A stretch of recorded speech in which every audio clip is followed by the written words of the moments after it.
Welcome back to my channel. അപ്പോൾ നമ്മുടെ ഇന്നത്തെ വീഡിയോ തമ്മിൽ കണ്ട പോലെ അക്കാന്തോസിസ് നൈഗ്രിക്കൻസ് എന്ന് പറഞ്ഞൊരു സ്കിൻ കണ്ടീഷനെ പറ്റിയിട്ടാണ് നമ്മൾ ഇന്നത്തെ വീഡിയോയിൽ സംസാരിക്കാൻ പോകുന്നത്. സോ വീഡിയോ തുടങ്ങുന്നതിന് മുന്നാലെ somebody is new to my channel, ഞാൻ ഇൻട്രൊഡ്യൂസ് ചെയ്യാൻ തന്നെ I am doctor Aishwarya Karthik. I am a dentist, nutritionist and skin care formulator. അപ്പോൾ അത്ര തന്നെയുള്ള നമുക്ക് നേരെ വീഡിയോയിലോട്ട് പോകാം. അപ്പോൾ എന്താണ് ഈ അക്കാന്തോസിസ് നൈഗ്രിക്കൻസ്? എനിക്ക് തോന്നുന്നു ഈ ടേം പല ആൾക്കാരും കേട്ടിട്ടുണ്ടായിരിക്കും. അറിയാത്തവർക്ക് വേണ്ടിയിട്ട് ഞാൻ പറയാം. ബേസിക്കലി അക്കാന്തോസിസ് നൈഗ്രിക്കൻസ് എന്ന് പറയുന്നത് ഒരു സ്കിൻ കണ്ടീഷനാണ്. നമ്മുടെ ലൈഫ് സ്റ്റൈൽ, നമ്മുടെ ഡയറ്റ്, എക്സസൈസ് ഒന്നും ഇല്ലായ്മ കാരണം ഉണ്ടാവുന്ന നമ്മുടെ ബോഡി കാണിക്കുന്ന ഒരു സൈൻ ആണ് ഈ അക്കാന്തോസിസ് നൈഗ്രിക്കൻസ്. അത് മെയിൻ ആയിട്ട് വരുന്ന ഏരിയകൾ എന്ന് പറയുന്നത് നെക്ക്, ഗ്രോയിൻ അല്ലെങ്കിൽ നമ്മുടെ private areas, underarms, knees, elbows, ഈ ഒരു ഏരിയ ഒക്കെ കുറച്ച് ഹാർഡായിട്ടും കുറച്ച് എലിവേറ്റഡ് ആയിട്ടും കാണാൻ തുടങ്ങും. കുറച്ചുകൂടി പിഗ്മെന്റഡ് ആയിരിക്കും ഈ ഏരിയാസ്. അപ്പോൾ പല ആൾക്കാരും ഇതൊരു നോർമൽ പിഗ്മെന്റേഷൻ എന്ന രീതിയിൽ വിടാറുണ്ട്. പക്ഷെ ഇതിങ്ങനെ വിടേണ്ട ഒരു കേസ് അല്ല. അപ്പോൾ നമ്മുടെ നോർമൽ പിഗ്മെന്റേഷനും അക്കാന്തോസിസ് നൈഗ്രിക്കൻസ് ഉള്ള കുറച്ച് വ്യത്യാസങ്ങൾ ഞാൻ പറഞ്ഞുതരാം. നോർമൽ പിഗ്മെന്റേഷനിൽ നിങ്ങൾക്ക് സ്കിൻ ഒന്ന് എലിവേറ്റഡ് ആയിട്ടോ അല്ലെങ്കിൽ ഒന്ന് മേലെ നിൽക്കുന്ന മാതിരി റേസ്ഡ് ആയ മാതിരി തോന്നത്തില്ല. ജസ്റ്റ് നമ്മുടെ സ്കിന്നിന്റെ സെയിം ലെവലായിരിക്കും. പിഗ്മെന്റേഷൻ മാത്രം അല്ലെങ്കിൽ കളർ മാത്രം കുറച്ച് അവിടെ കൂടുതലായിരിക്കും. പക്ഷെ അക്കാന്തോസിസ് നൈഗ്രിക്കൻസിൽ വരുന്ന സമയത്ത് നമ്മുടെ സ്കിൻ കുറച്ച് റഫ് ആയിരിക്കും, വെൽവെറ്റി ടൈപ്പ് ആയിരിക്കും, കുറച്ചുകൂടി എലിവേറ്റഡ് ആയിരിക്കും. നമ്മുടെ നോർമൽ സ്കിന്നിനേക്കാളും കുറച്ച് മേലോട്ട് എലിവേറ്റഡ് ആയിട്ട് നിൽക്കുന്ന ഒരു സ്കിൻ ആയിരിക്കും അക്കാന്തോസിസ് നൈഗ്രിക്കൻസിൽ. അപ്പൊ ഇതാണ് ബേസിക്കലി രണ്ടും തമ്മിലുള്ള ഒരു ഡിഫറൻസ്. അപ്പൊ ഈ ഒരു കാലഘട്ടത്തിൽ അക്കാന്തോസിസ് നൈഗ്രിക്കൻസ് എന്ന് പറഞ്ഞൊരു സ്കിൻ കണ്ടീഷൻ ഒരുപാട് യങ് ടീനേജേഴ്സിൽ വരെ കാണാൻ തുടങ്ങിയിട്ടുണ്ട്. പണ്ടൊന്നും അത്രയും ഉണ്ടായിരുന്നില്ല. കുറച്ചും കൂടി 30-35 കഴിഞ്ഞിട്ട് ഉണ്ടായിട്ട് കൂടുതൽ നമ്മൾ കണ്ടിട്ടുള്ളൂ. പക്ഷേ ഈ ഒരു ജനറേഷനിൽ കുറച്ച് ടീനേജേഴ്സിനാണ് ഇത് കൂടുതലായിട്ട് കാണുന്നത്. കാരണം വേറൊന്നും കൊണ്ടല്ല, അവരുടെ ലൈഫ് സ്റ്റൈൽ, ഞാൻ നേരത്തെ പറഞ്ഞ പോലെ ഡയറ്റ്, എക്സസൈസ് ഇല്ലായ്മ, ഇതൊക്കെ കൊണ്ട് തന്നെയാണ്. അപ്പം ഇതൊക്കെയാണ് നമ്മൾ ആദ്യം സോർട്ട് ഔട്ട് ചെയ്യേണ്ട കുറച്ച് കാര്യങ്ങൾ. അതല്ലാതെ നമ്മൾ ജനറലായിട്ട് നമ്മുടെ ബോഡി പിഗ്മെന്റേഷൻ ക്ലിയർ ആവുന്ന രീതിയിൽ ജസ്റ്റ് ടോപ്പിക്കൽ മാത്രം അപ്ലൈ ചെയ്തിട്ട് ഇതിനകത്ത് നിങ്ങൾക്ക് കാര്യമില്ല, നിങ്ങൾക്ക് ഒരു റിസൾട്ടും ഉണ്ടാവാൻ പോകുന്നില്ല. അപ്പൊ നമ്മൾ ജനറലി പെൺകുട്ടികളിൽ നോക്കുകയാണെങ്കിൽ PCOS ഉള്ള ആൾക്കാർക്ക് കൂടുതൽ ഈ അക്കാന്തോസിസ് നൈഗ്രിക്കൻസ് ഇങ്ങനത്തെ സ്കിൻ കണ്ടീഷൻസ് കൂടുതലായി കണ്ടുവരുന്നതായിട്ട് നമ്മൾ ശ്രദ്ധിച്ചിട്ടുണ്ട്. അപ്പൊ നിങ്ങൾക്ക് ഇങ്ങനത്തെ ഒരു സ്കിൻ കണ്ടീഷൻ സ്കൂൾ ടൈം അല്ലെങ്കിൽ കോളേജ് ടൈമിലൊക്കെ വന്നിട്ടുണ്ടായിരിക്കാം. ആൻഡ് കുറെ കുട്ടികളൊക്കെ ചിലപ്പോൾ നിങ്ങളെ കളിയാക്കിയിട്ടുണ്ടായിരിക്കും. പക്ഷെ അന്നൊന്നും നിങ്ങൾക്ക് ചിലപ്പോൾ അറിയണ്ടായിരിക്കില്ല ഇത് അക്കാന്തോസിസ് നൈഗ്രിക്കൻസ് ആണ്, ഇത് നമ്മുടെ ബോഡി കാണിക്കുന്ന ഒരു സൈൻ ആണ്, അല്ലാതെ ജസ്റ്റ് നമുക്കൊരു വൃത്തിയില്ലായ്മ അല്ലെങ്കിൽ ഒരു ഡേർട്ടി നെക്ക് അല്ല എന്ന് നമുക്ക് അറിയണ്ടായിരിക്കില്ല.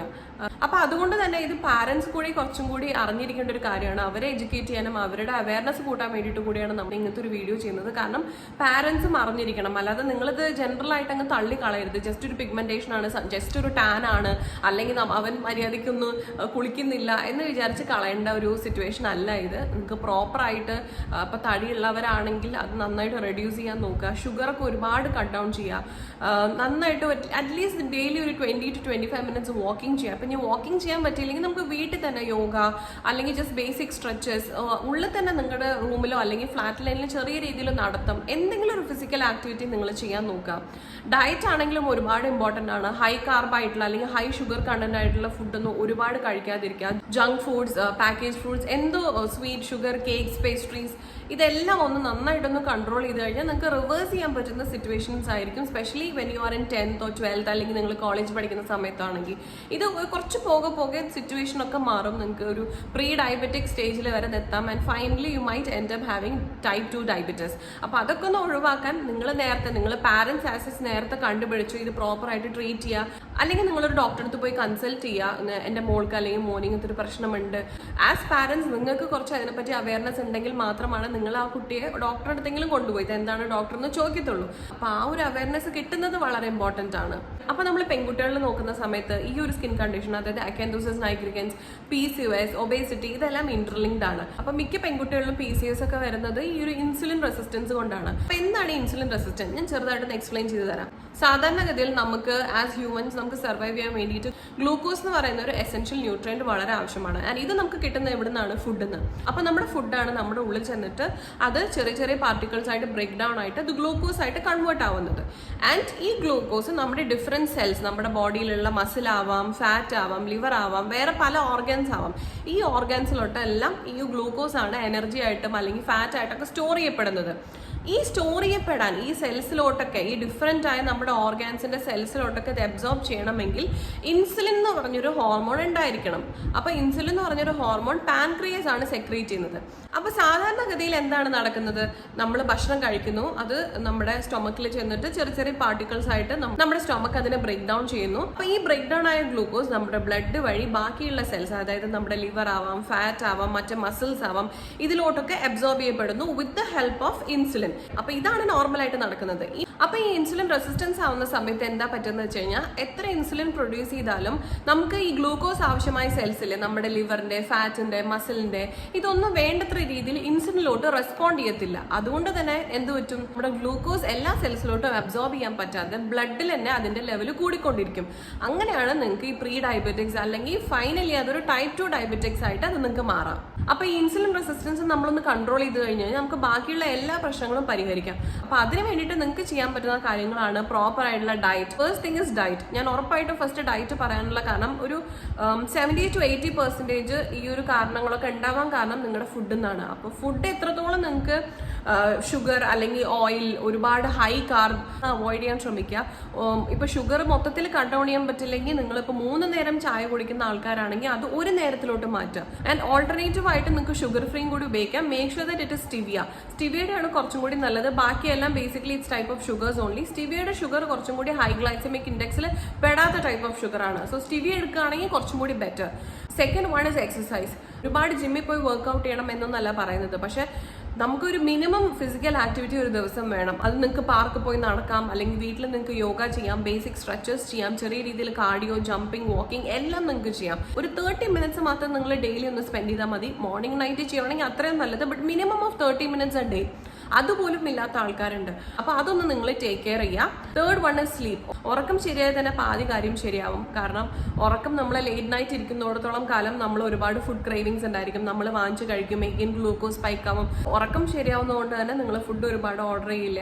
അറ്റ് ദ സെയിം ടൈം നമുക്ക് ഉറക്കം ശരിയായി കഴിഞ്ഞു കഴിഞ്ഞാൽ പ്രോപ്പർ ആയിട്ടുള്ള രീതിയിലുള്ള ഹോർമോൺ സെക്രീഷൻസ് ഒക്കെ നടക്കും. കാരണം നമ്മുടെ ഉറക്കമൊക്കെ തെറ്റിക്കഴിഞ്ഞാൽ ഹോർമോണൽ സെക്രീഷൻസ് എല്ലാം മാറി മറിഞ്ഞിട്ടാണ് വരിക. അതുകൊണ്ട് തന്നെ നിങ്ങൾക്ക് ഹോർമോണൽ ഇംബാലൻസസ് ഉണ്ടാവാനുള്ള സാധ്യതകളുണ്ട്. So third is sleep pattern. അപ്പോൾ ഇങ്ങനത്തെ ഒരു സ്കിൻ കണ്ടീഷൻ വരുന്ന സമയത്ത് ഞാൻ ഈ പറഞ്ഞ 3 കാര്യങ്ങൾ, അതായത് ഡയറ്റ്, എക്സസൈസ് ആൻഡ് സ്ലീപ്പ്, ഈ 3 കാര്യങ്ങളിൽ ആദ്യം ഒന്ന് ഫോക്കസ് ചെയ്യുക. അപ്പൊ ഇതിൽ നിങ്ങൾക്ക് ഫോക്കസ് ചെയ്യാൻ പറ്റുവാണെങ്കിൽ മാത്രം നിങ്ങൾ ടോപ്പിക്കൽ അപ്ലിക്കേഷൻസിലോട്ട് പോയാൽ മതി. കാരണം നിങ്ങൾ ജസ്റ്റ് വെറുതെ ടോപ്പിക്കൽ ക്രീംസ് അപ്ലൈ ചെയ്യുവാണെങ്കിൽ നിങ്ങളുടെ ഈ ഒരു സ്കിൻ കണ്ടീഷൻ കംപ്ലീറ്റ് ആയിട്ട് ക്യൂർ ചെയ്യാൻ പറ്റില്ല.